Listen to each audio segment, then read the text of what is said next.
practical application for the grounding week.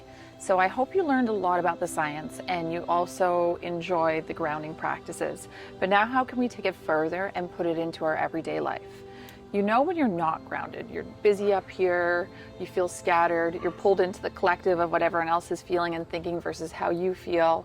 So the first thing I'd like you to do is, now that you know a bit of the science around this and you've done the meditation a little bit, you should be able to recognize when you're feeling ungrounded.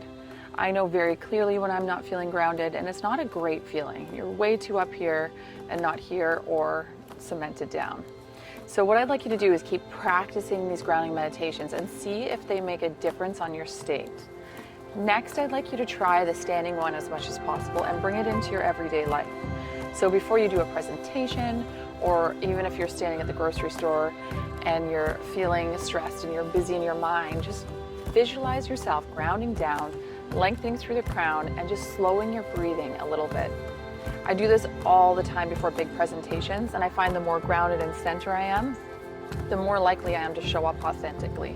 So that's my goal for you. With my students that go to present, I always tell them to picture like there's roots on the bottom of their feet, and they just have to press down and lengthen up.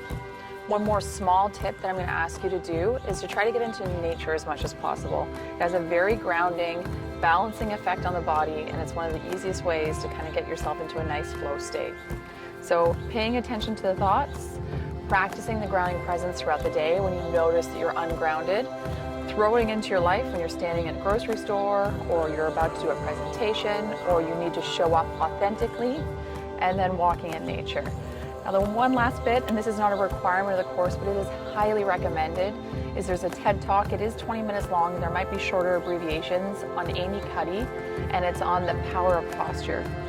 And she's a social psychologist who's renowned in her research, and she did a talk on doing the Wonder Woman pose, so just standing in really good posture with chest open, and what physiological responses happen in the body. You're going to learn about some of those hormones going on later in the course, but this 20-minute lecture is so powerful. I'll link the YouTube that I found online so that you can go to it. It's not required, but it is definitely amazing learning. So good luck with your journaling and with your application, and I can't wait to see how many shifts happen because of it.